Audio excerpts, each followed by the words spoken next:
Welcome, Liz.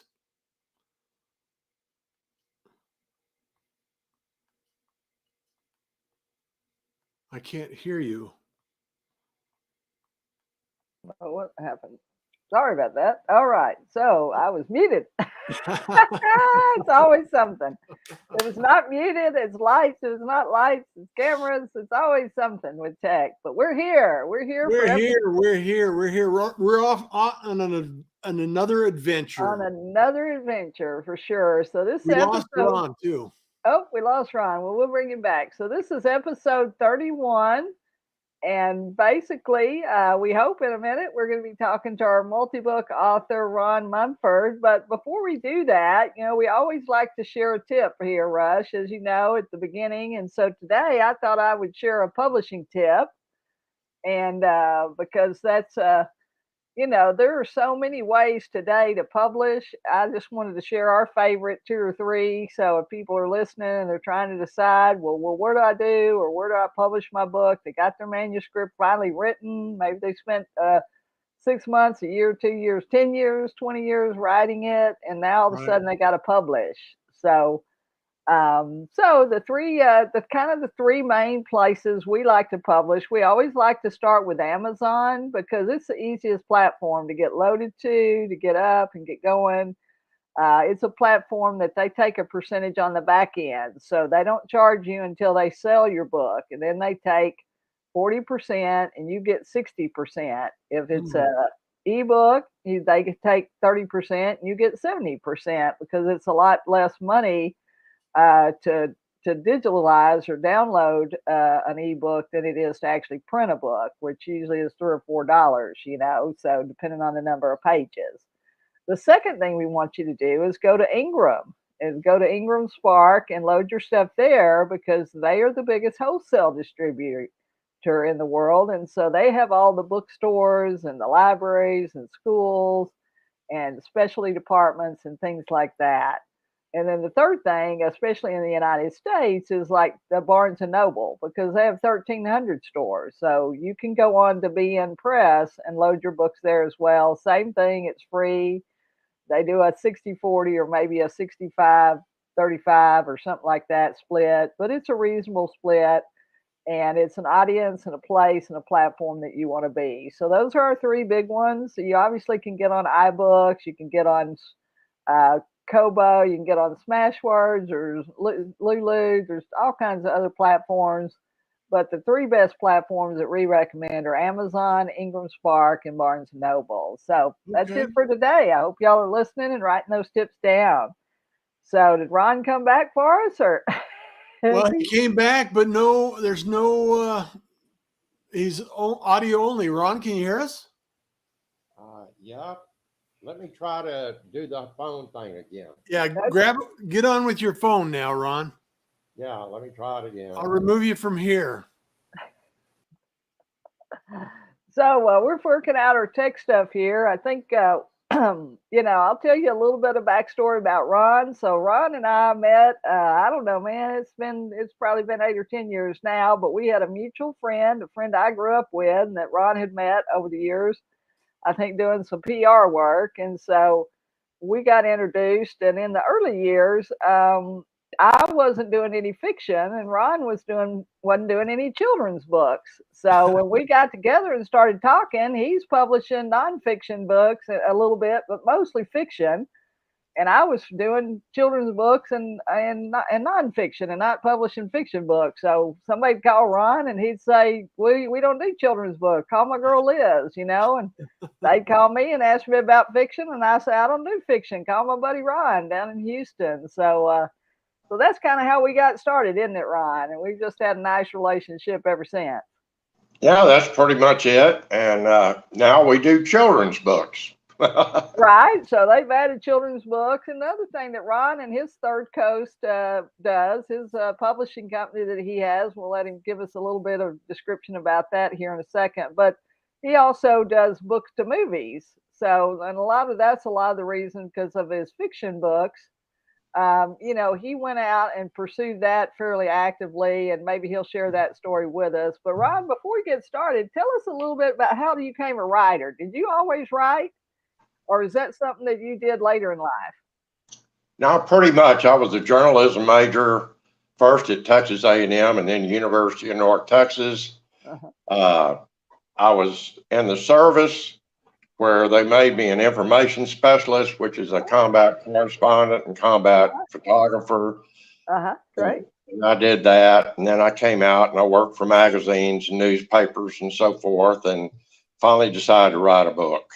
Okay. Wow. Because I want to spend a lot of time, most of the time today, talking about your trilogy, Wayne's Angel, your trilogy, your fantasy, your fiction fantasy story, because I think that's really exciting. It's kind of different, and you know, we want to promote that as much as we can, and then anything else that you want to talk about, we'll do that. So tell us a little bit about you. So when you first, because is that one of the first books you wrote, or you wrote the other books first? I wrote the other books first. Okay, because you got a nonfiction book, right?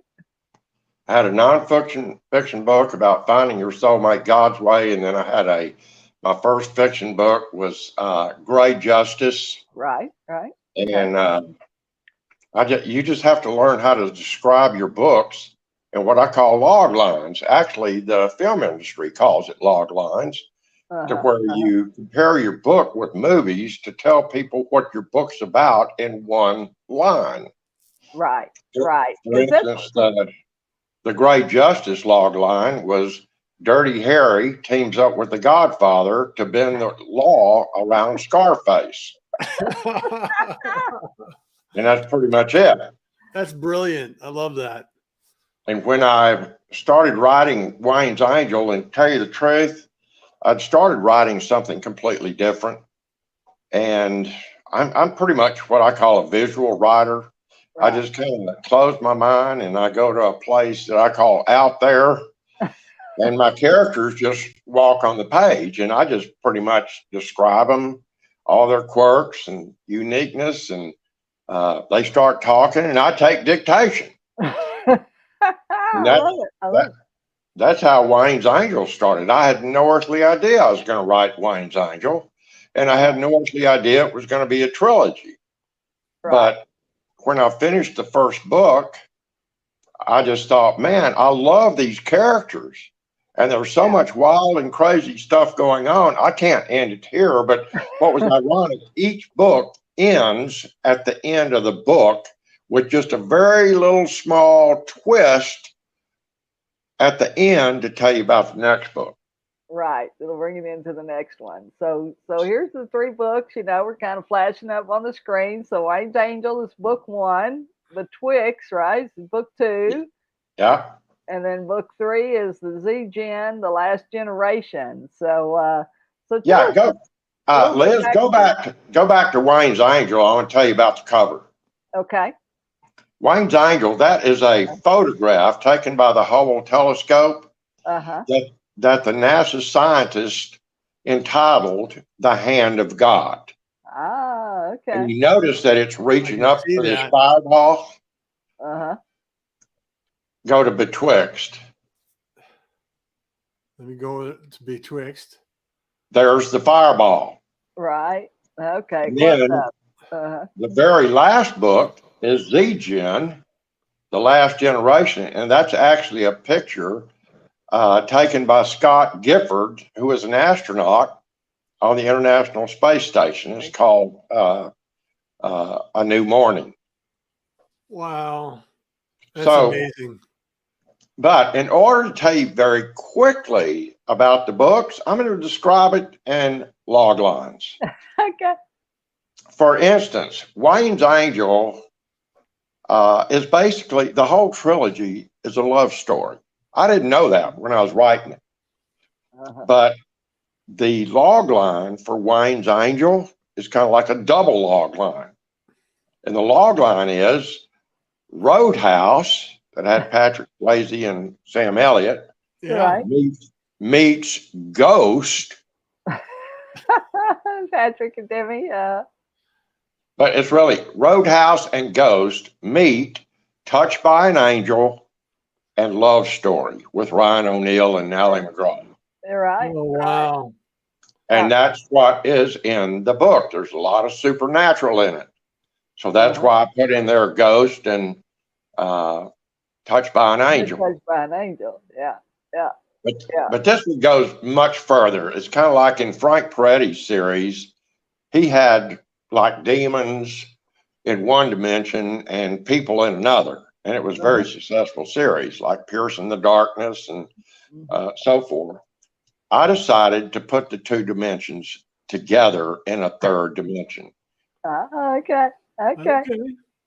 So that my hero, Wayne Tyler, who is a real ladies' man, he's a musician, he's a singer and impersonator.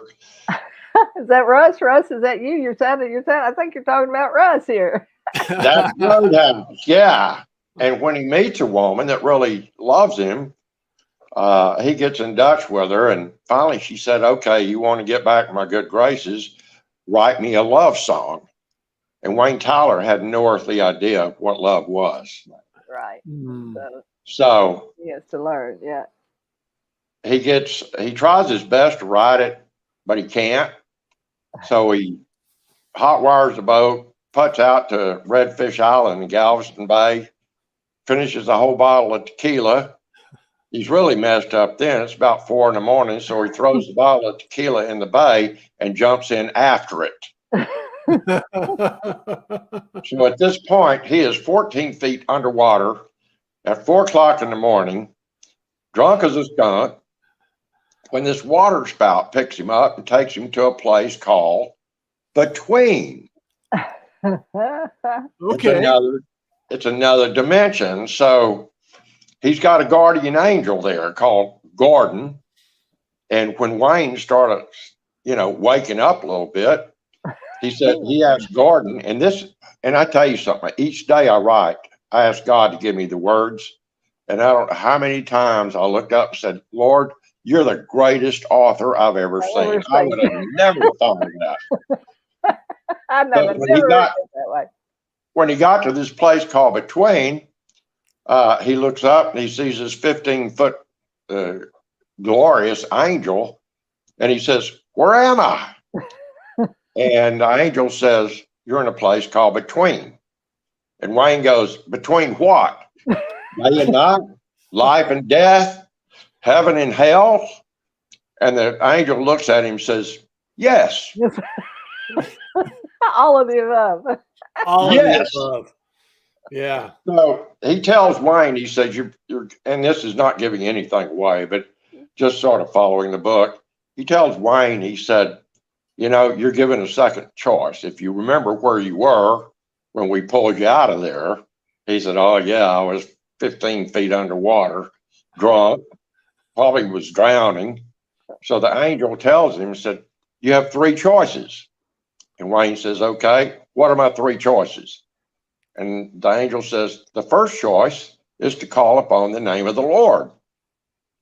To which Wayne says, "I have no earthly idea what the Lord's name is." So the second choice was that the angel gave him, said, "Well, you can always say, 'Send me back.'" And he said, "I don't think I want to be back. I drown, I die." He said, "What's my third choice?" And he said, "Face your demons." And he said, "How do I do that?" And the angel says, "With faith." And Wayne says, "Faith in who or what?" And it just goes from there. And he does face some demons. Some of these demons are funny as all get out. They're just not all bad. I mean, one of them's named Mama Chi from the Mesopotamian goddess Chima. And she just said, "I'm just a plump little pixie pumpkin. Who do you think invented beer and cheesecake?" That was me. And I mean, there's some really funny parts in this thing. Right. And then there's some demons that aren't so funny. Right. And since many of his demons were lust and pride and all that, he faced those types of demons up there. And the whole book goes through to what is love.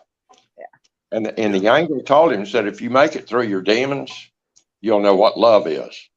Yeah. If you don't, the demons are going to claim your soul. Yeah.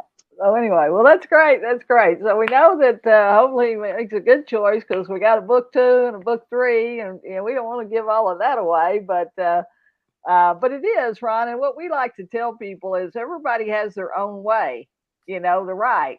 I write a certain way. I'm kind of a journalism major like you, but I don't have the wild imagination that you do. But maybe I haven't called on it. Maybe I haven't asked for it. Maybe that's part of my problem. But, I can always sit down and write, who, what, where, when, how, and get started. And, and that's why I write a little bit more nonfiction than I do fiction.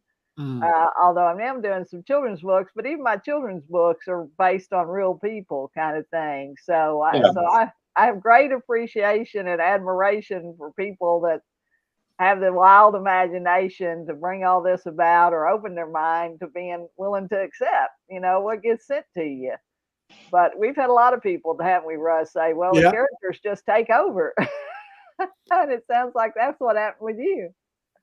Well, I tell you something, just for quick log lines, the log line on the second book, Betwixt, just Wayne's Angel on steroids. I mean, it is. And the second book introduces the most evil woman on the planet. In the world, yeah. Heaven and earth, yeah. Wow. And then the log line for Z-Gen is very simple. World War III. So we go from a small little roadhouse in Clear Lake, Texas, where this is set, to like a national type scene, to an international scene. So one just grew into the next, and the ending of the book, if anybody could even guess remotely the end of the book, I'll send them a free book, but nobody can. And as a matter of fact, when I started pitching the trilogy on the third book, Z-Gen, I didn't even tell them what the ending was. Right. I said, you got to see it. And then, of course, when I started pitching the trilogy to several of the producers that I've got a long list with, Kevin Sorbo emailed me back, and he said, I'm interested. Call me at this number.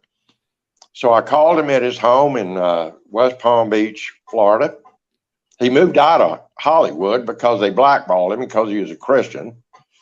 And he and his family lived there. And we got to talking about this. And he said, well, I'm just now bringing one out called one of the Left Behind books called Carpathia, Return of the Antichrist. And it just came out, a month or two ago. And he said, I want to option the Wayne's Angel trilogy. And I said, fine, I'll send you an option agreement. So I'm excited about that. Kevin Sorbo is a wonderful guy. I mean, I talked to him many times on the phone. He's just like you and I. He's trying to make a living, and real people. Yeah. Real people. Yeah. So Ron, I have a couple of questions, because as you go through the book process, writing is one style of creative, and then, transferring that into a script or a produced outcome on film, that's kind of a journey in itself. So is this something that you get help with, or you just, you've practiced this and you've developed this skill in a way that allows you to manage that script and develop the production of the book? I'm glad you asked me that, Russ. Back in the late 90s, I was a literary agent. Okay. And I had other clients, and I went to Lower Manhattan, called on all the big five, and found out what a useless effort that was. If you didn't have a big following or a celebrity, forget it. And then I got a handful of screenplays, and that was before the internet. And I went to Hollywood, and I just started calling on some people. A couple of people opened some doors for me. And then this one lady said, oh, and be sure and call on the indie producers. And I said, the what? She said, indie producers. Yeah. And So I found some indie producers like in little strip centers next to a 7-Eleven. And walked in there, and you have to know log lines on everything, because I pitched about 7 scripts in about 2 minutes. They'd say, "What else you got? What else you got?" So anyway, they were probably looking for something very specific for their production style. Yeah, they are. But here's the deal. A lot of this is real important.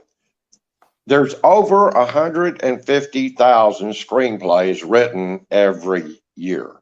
Everybody in California and their dog and cat has a screenplay. Getting that screenplay to a producer in California is almost impossible. You have to go through ICM or AAC or some big agency. You can't do it. I tried, and I'd get a letter from their legal department saying, "We are returning this unopened." And so I got to thinking about it. What actually I did, and this is the best way to go. You can't go to major studios. You can't go to Netflix. You can't go to HBO and some of these big streamers. You have to be a producer to do that. And producers always work with directors and screenwriters that they like. So what I did, and actually I kind of Googled it, I wrote screen treatments of each one of the books, and I registered it at Writers Guild of America West in California. Not a screenplay, but a screen treatment. A screen treatment is about a 7 to 14 page synopsis that lists, the locations, the main characters, Act 1, which is the introduction, Act 2, which is the conflict, and Act 3, which is the conclusion. That's it. And it's, like I said, 10 to 14 pages. So if a producer or a director likes it, they don't have to buy the screenplay, because screenplays have about a 50-50 chance of getting past one person. But if they like the concept, the screen treatment, and they decide to option the book, then the director knows I can work with a screenwriter that I know and trust, and we're like-minded. So it doesn't lock them into the actual screenplay that's attached to a screenwriter that they may not like to work with. No. And the only reason you register, that's brilliant. Yeah. The only reason that you register the screen treatment with Writers Guild of America West is it so nobody can steal it. Plus, it shows a degree of professionalism that you at least had it registered there. Right. Yeah. And that's what you send out. You send out a pitch. And as far as getting producers, here's a God thing. About 3 years ago, I was having so much trouble selling any of our authors' books. And I just finally said, "Lord, if you don't want me to do this, let me know. I'll shut it down, because I'm just beating my head against the wall." Yeah. And immediately I get this thought, books to film. And I went, okay, I know a little bit about that, but I don't know any producers or directors or development people. And within 2 seconds again, the word LinkedIn popped up in my head. And I had no earthly idea why, but I went to LinkedIn. I found one producer. I hit connect with him. He connected. And then when he connected, I went down to see his friends, and there was 10 more producers under there, and I connected with them. When I had about maybe 50 producers and directors on an Excel sheet, and that's incidentally, you get their personal email address. Yeah. And I thought, well, I'm just going to see what I can do with one of my West Coast authors. He's another Mickey Spillane. He's a mystery writer. And I sent it out to about 50 producers. And within 15 minutes, my phone rang and had a LA area code. and this guy with a very English accent said, "Oh, Ron, this is so and so. I love that book. I want to option it." And then I had to go to the trouble to check him out on IMDb, and some of these people are would-be producers, and some of them are terrible, some of them are nice, some of them are the real deal. And over the 3 years, I came up with almost 1,000 producer, directors, and development people. So when I get ready to pitch a book, man, I can pitch it in a hurry. That's right. That's right. So That's fantastic. That's fantastic. yeah, and so but Ron put in the time. He he hustled things up. He figured out how the process works. He figured out what he could and couldn't do, and so we're very pleased with his success. And what do you got now, Ron? Yeah, you got your own option, right? You got probably 7 or 8 or 10 others, and you got 3 or 4 in the works, right?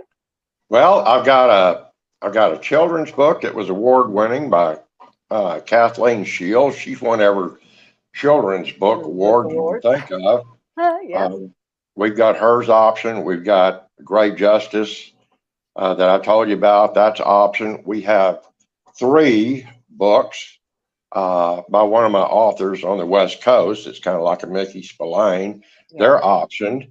And then we got another, it's kind of like a true spy book, but all the spies, if you've ever dealt with people that were really spies, they always write it in fiction form because they don't want anything to come back on them. Right. But I got one from a university professor that was actually there. He won't admit it, but he was. He had to be, yeah. He wrote a book called Cyber Wars.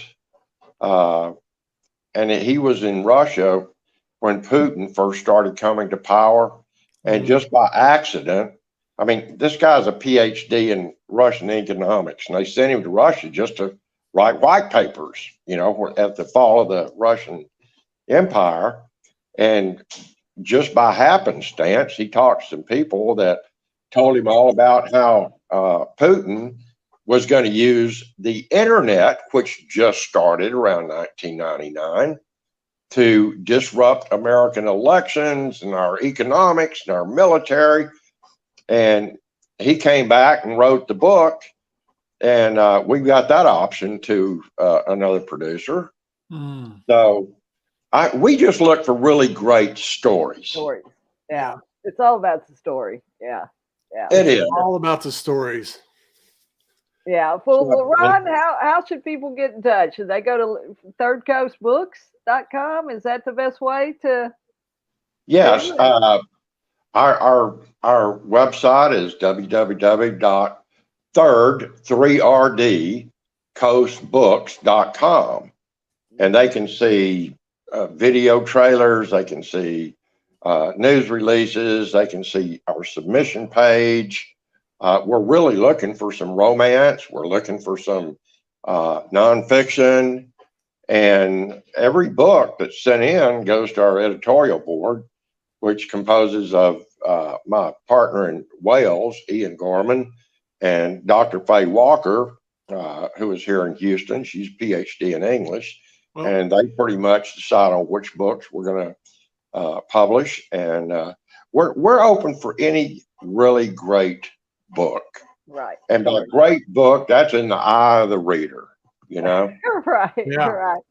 Yeah, but we've seen a lot. We know what a good book is. We know what a good story is because we've been in the business long enough. You've been in the business. I've been in the business. Russ has been in it long enough. We recognize a good story when we see it or hear it, or even when we hear a synopsis of it. So that's a great thing. And then all of Ron's books are available. You can buy them there at thirdcoastbooks.com. You can find him on Amazon. You can just search Wayne's Angels or Ron Mumford. I'm going to spell that R-O-N, Ron Mumford, M-U-M-F-O-R-D, because Ron, a lot of people, we pull this as a podcast and it goes out to 11 podcast platforms. Right. So somebody may be listening to it later on. Right now we're live on Facebook, LinkedIn, and YouTube. and the show is live for 24 hours, and then it gets archived to our YouTube channel, so people can always come back there. And then, of course, we're always promoting it, and we're asking people to go back and watch the interviews and stuff. So, so we appreciate you being on so much. I mean, if you had some advice for somebody that was kind of maybe just starting out, because a lot of our listeners are, you know, they want to write a book, or maybe they're in the early stages of it, but, you know, they're just looking for a good tip or a gold nugget about what to do. What would you tell them? There's two things I would tell them.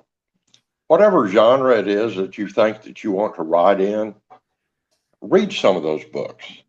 If you're a romance writer and you want to write romance, buy some romance books and see how other people write them and everything. Yeah. And secondly, once you decide what you're going to do, never ever start without an outline. Now, the outline is subject to change, but if you have a beginning, a middle, and an end, you'll never get writer's block. Right. Yeah. You never will. You always have a direction to go. Absolutely. Sometimes I know the ending of a book, but I'm not sure how to get there. Right. Yeah. Well, it sounds like you know how to ask for help, though, Ron. Yeah. So God help me. And that's it. And the other thing too, Ron, that we tell people is, if you get stuck, go to the next thing. You know, especially like you say with nonfiction, if you're writing a chapter and you got 10 chapters, you got your outline, and you get chapter 1, chapter 2, and then you get stuck on chapter 3. Well, don't just stay stuck and don't give up. Go ahead and write chapter 4, chapter 6, or maybe chapter 8, and then you'll get sparked, and you'll come back and you know exactly what to write for chapter 3. So yeah, and sometimes people get too wrapped up in editing. To begin with, writers are terrible editors, and editors are terrible writers. And when they start doing that, they say, "Well, I really got bogged down. And what's your best advice?" And I'd say, "Finish the book." Yeah, just finish the book.